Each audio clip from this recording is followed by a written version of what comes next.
We can analyze an example of having 6 questions on the exam, out of which you should answer 3.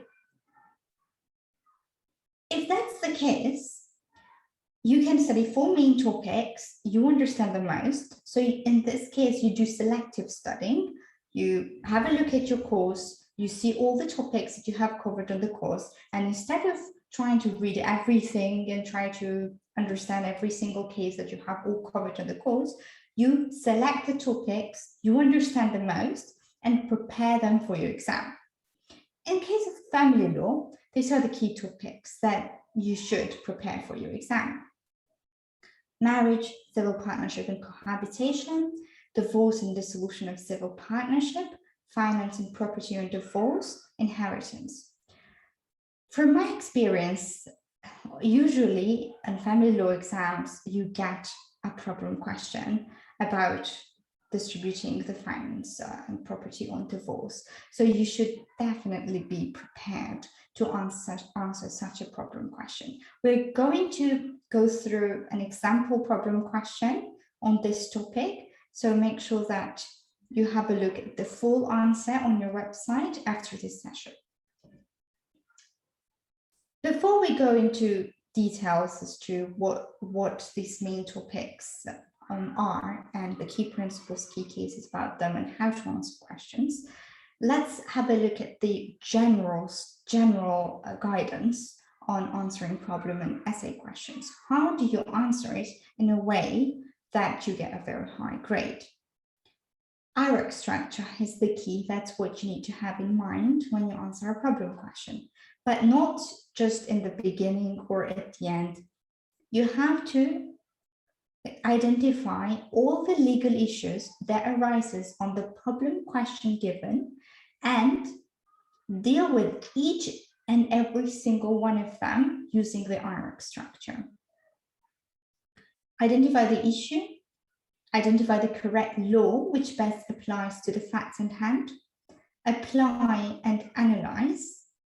By application of the law to the facts, you provide analysis. What would be the most likely outcome if this case went to the court?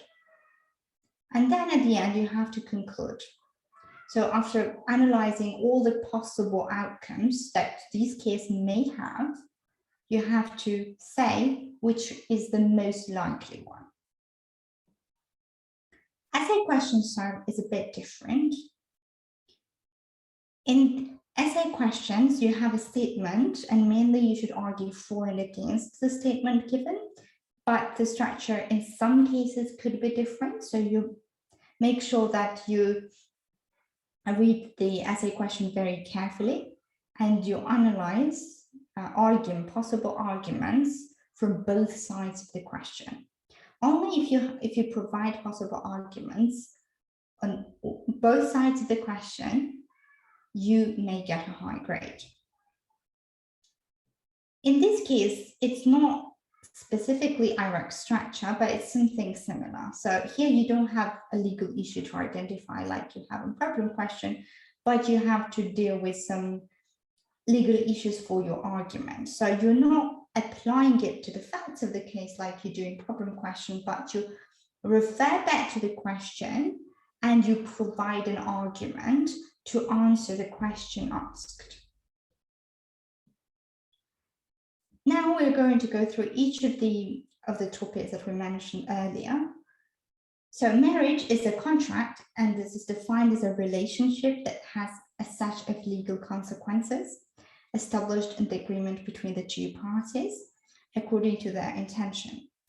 The case you need to remember is Red Marcha versus Granatino, where the Supreme Court gave legal weight to prenuptial contracts, suggesting increased recognition to the idea of marriage as a contract, as people are seen to an extent to be able to decide for themselves the legal consequences of their relationship. In other words, marriage is a contract between two consenting adults. They formalize their relationship by signing to the marriage agreement, and as a result of the marriage agreement, like if it was any other contract, you are subject to contractual obligations and responsibilities. Accordingly, modern marriages are often often accompanied by prenuptial agreements, which has become very common trend. Before, the courts were reluctant to enforce the prenuptial agreements because it goes against the traditional idea of marriage. Well, the traditional idea of marriage was that it has to last forever, rather than think about what would happen in case of divorce. Also, before, in 20th century, it was a lot harder to get a divorce than it is now. So marriage was not contracted by thinking about the divorce. So this is something, a new trend and a new notion, that the courts are now prepared to accept prenuptial agreements, whereas before they weren't. So it can be argued that marriage is a contract between two consenting adults formalizing their relationship, and it is subject to certain contractual obligations and responsibilities like any other contract. Before a person can enter in the marriage agreement, it has to be assured that there is a right to marry from both parties. The right to marry comes from European Convention on Human Rights. It's Article 12.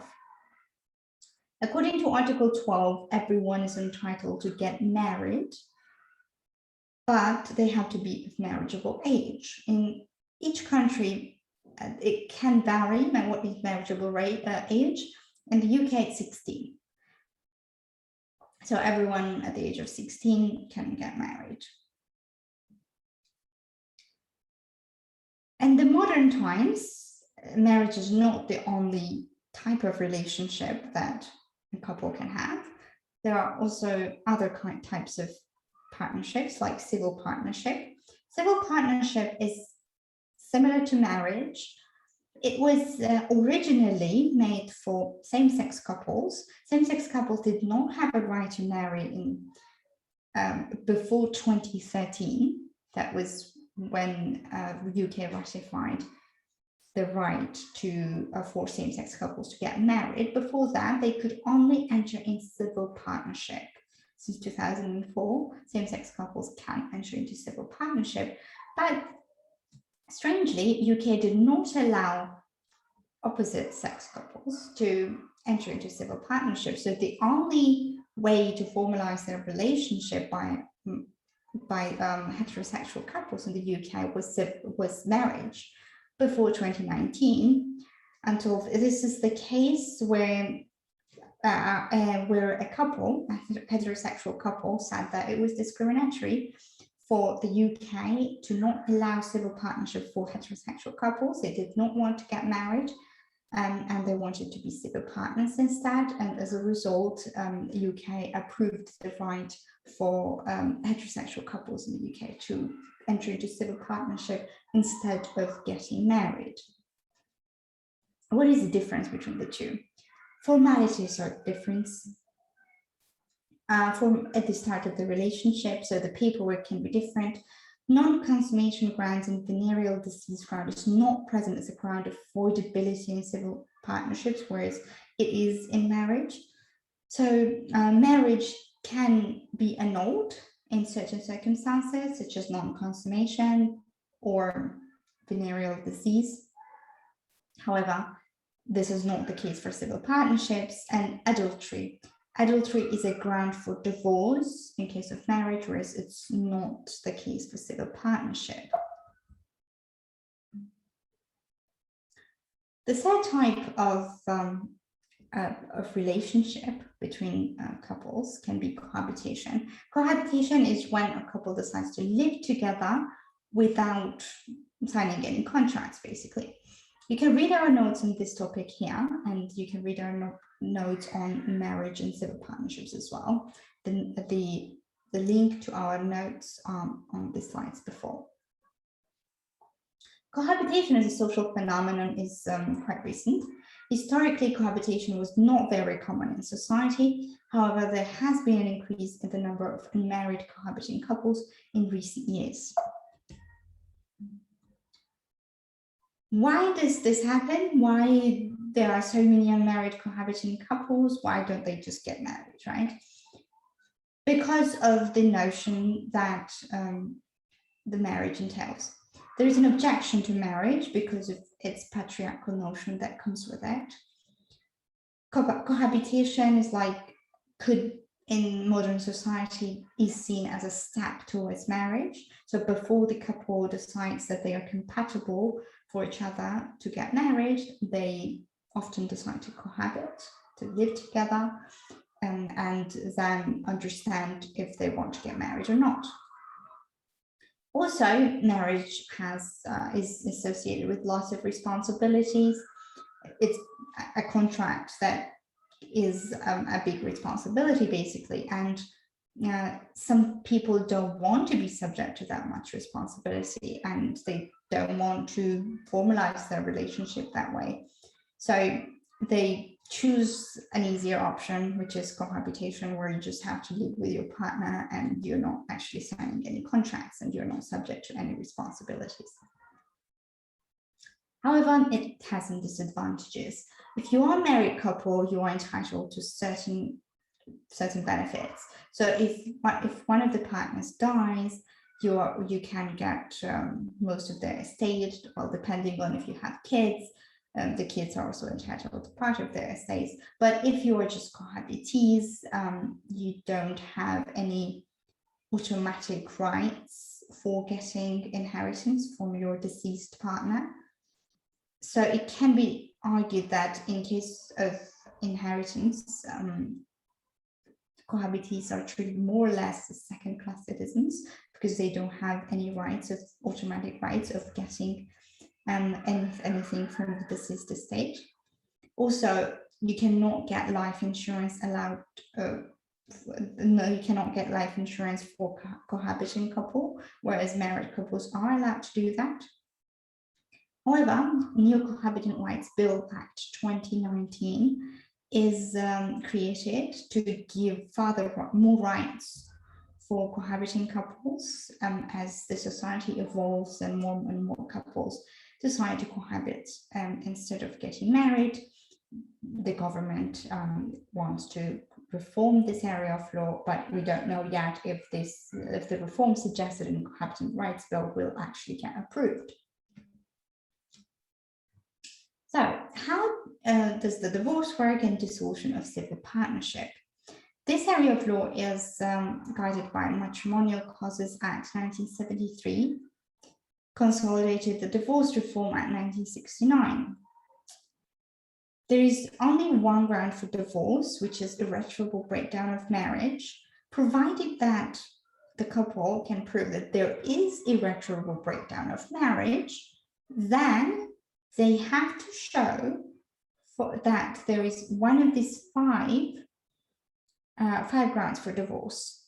So either of the partners or both of them cheated, adultery, either or both of the partners can be characterized to have unreasonable behavior, 2 years separation with consent to the divorce, desertion, and 5 years separation automatically qualifies for divorce. So divorce is not as easy.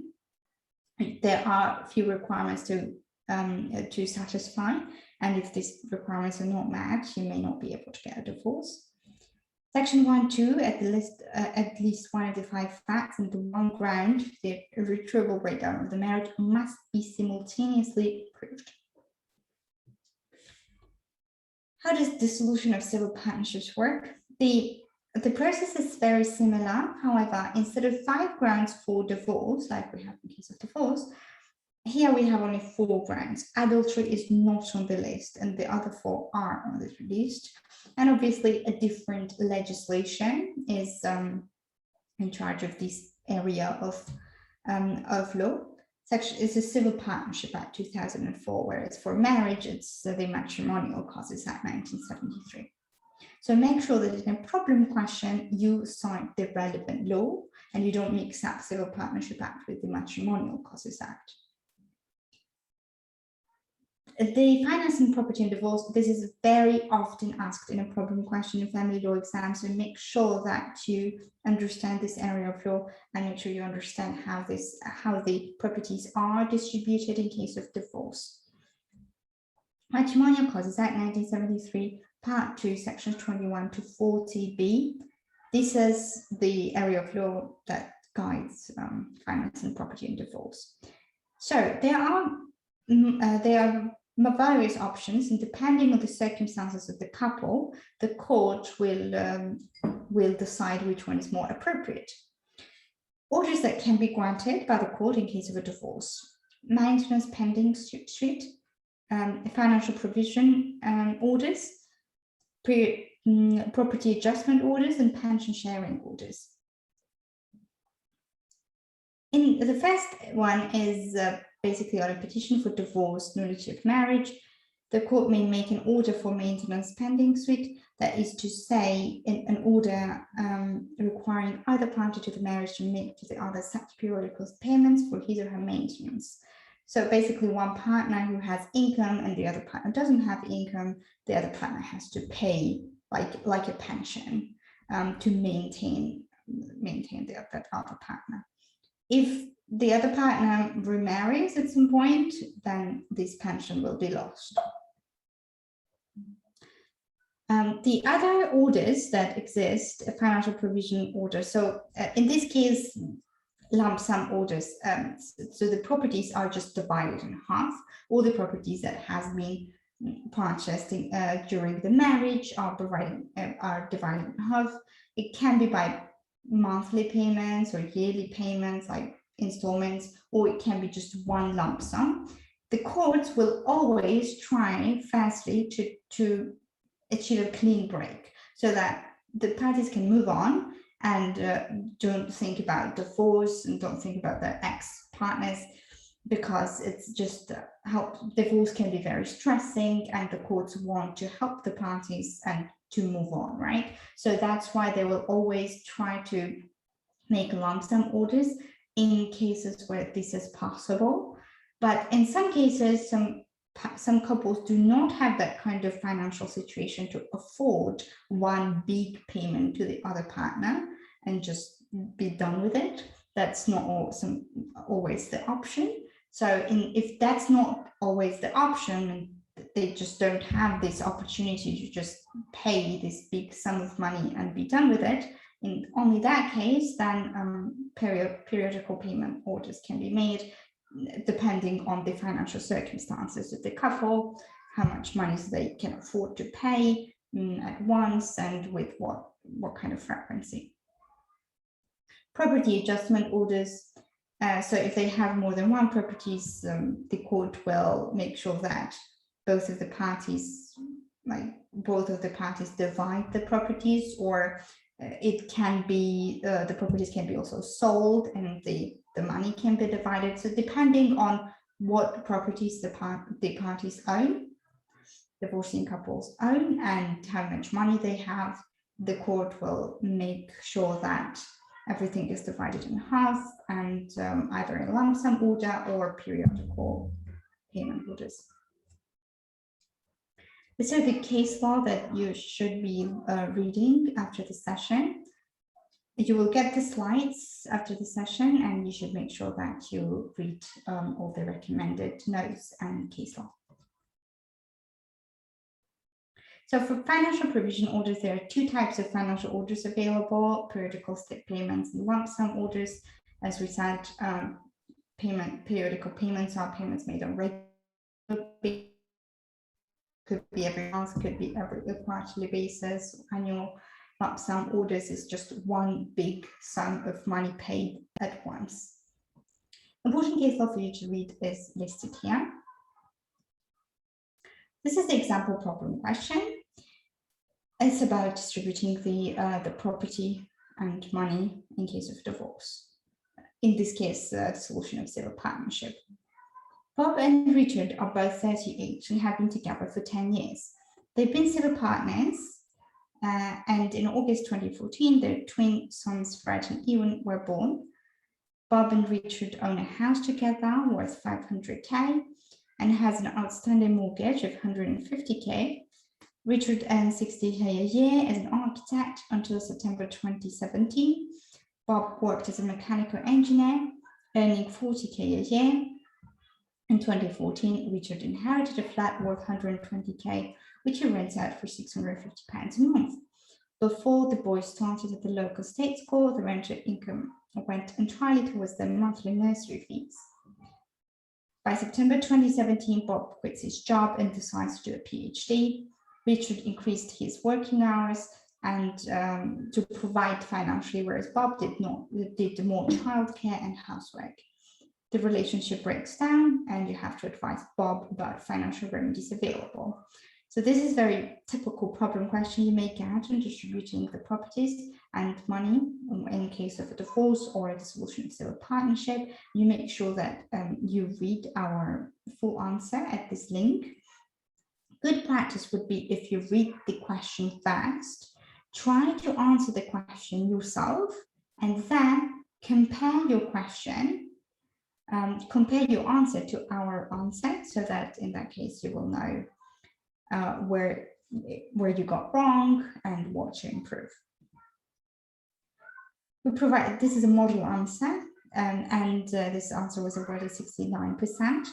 This should be used only for educational purposes. You cannot copy parts of it because it will be academic misconduct and breach of IP rights. So make sure that you only read it just to learn and you do not copy any parts of it. If you need help with the specific questions, or if you need help to improve your legal writing skills, the correct practice would be if you book a tutoring session with us, and we'll be able to assist you.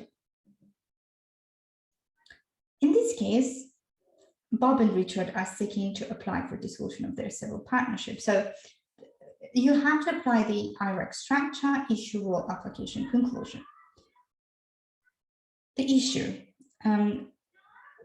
Following the breakdown of their 10-year relationship, out of which they share 2 sons, the scenario notes the child arrangements have been organized.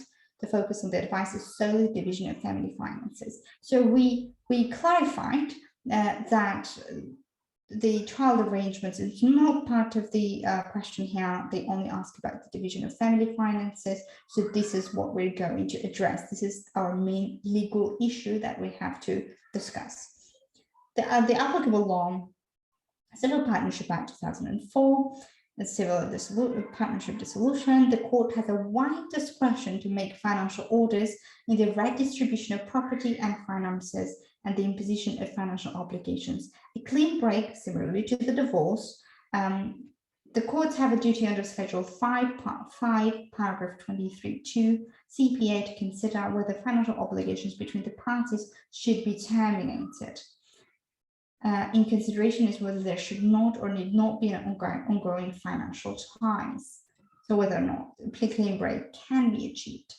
In this scenario, a clean break order does not seem appropriate because Bob is the twins' primary taker, studying for his PhD and unemployed. Usually clean breaks are complicated for the couples that have children, because even after the divorce or ending of civil partnership, they still have to deal with each other because of the kids, and they have a lot more financial ties than a couple that is recently married and decides to terminate their relationship and they don't have any children. Usually for that kind of cases, court orders clean breaks, but where there are children involved and children depends on one partner more for care and on the other financially, it's a lot more complicated to make a clean break because they're still very interdependent. And analogously, in Murphy versus Murphy, where the mother was caring for young twins and was not working, a clean break order was deemed inappropriate. In this instance, Bob has an additional role of being a student. Accordingly, it appears the continuance of financial ties with Richard is necessary for Bob at present. So financial orders, what kind of financial order can a court make? A court can make 2 financial orders, including a periodic payment order entailing regular payments and a lump sum order entailing the transfer of sum to the recipient. Lump sum order will only be made if the other partner can afford it.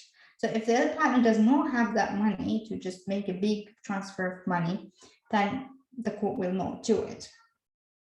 This is only for the parties that have monies in the bank account to make big transfers. In this scenario, given Bob's financially weaker position, it's likely Bob will want to make a financial claim against Richard. In making financial orders, the court must have regard to statutory factors set out in paragraph 20 and 21, Schedule 5, Part 5. The relevant statutory factors will be considered in turn. This is, we're only going to deal with this question until here, and to see the full answer, you can have a look at this link. Just click on this link when you receive the slides, and you will be able to see the full answer. To sum up, if you need to analyze your exam requirements, do selective studying, practice answering problem essay questions, and make sure that you follow your professor's guidelines. So in other words, when you practice answering problem and essay questions and you draft few answers, try to send it to your professor to get some feedback, because grading is subjective and you need to make sure that you know what your professor wants, what kind of style he or she likes, and get some feedback as much as possible, and follow the professor's guidelines. Try to draft answer on every single topic that you are preparing for your exam, both problem and essay questions. Where do you get the questions? You get the questions on our website when you go to family law and model essays. Also, you get questions that you can practice with from your own university. They usually provide past exam papers. If they don't, you can have a look at Moodle. It should be there. If you can't find it, you can ask your professor. They should provide past exam papers for you. And you have a look at past exam papers, and rest assured that if you are prepared to answer past exam papers very well, your questions for the exam you will get will be very similar, and you will be very well prepared to answer your exam as well. So basically, make sure you practice on all possible questions you may get on your exam, and make sure that you get some feedback from your professor as well as from us. If you book tutoring sessions with us, you will be able to get some feedback on your answers. How can we help? We provide simple study resources focusing on getting high grades. Our content creators are top students and graduates who create simple study resources so that the rest of the students can get high grades like they did. Our simple study resources include notes, model essays, tutorial videos, quizzes and flashcards, study and exam tips, and study groups you can join for free. If the resources we provide on our platform is not enough, we highly recommend you to book tutoring sessions. This is recommended especially a couple of months before your exams, so that you practice with your legal writing skills. You practice with your legal writing skills by drafting answers yourself and then comparing it to our answers. But for past exam papers, when you draft your answers, most likely you won't be able to get very comprehensive feedback from your professor. So it's highly recommended that you book a tutoring session with us so that we go through your answers in detail and provide comprehensive feedback and help you to improve your legal writing skills so that you're very well prepared for your exam. We have already helped thousands of students get high grades. 90% of our users who use our platform regularly and get tutoring sessions get a first class. And it's highly recommended that you use our platform regularly so that you are our next student to get high grades. If you would like to be the next student to get high grades by using our platform, please join us now and join our WhatsApp groups. Thank you very much for attending this class.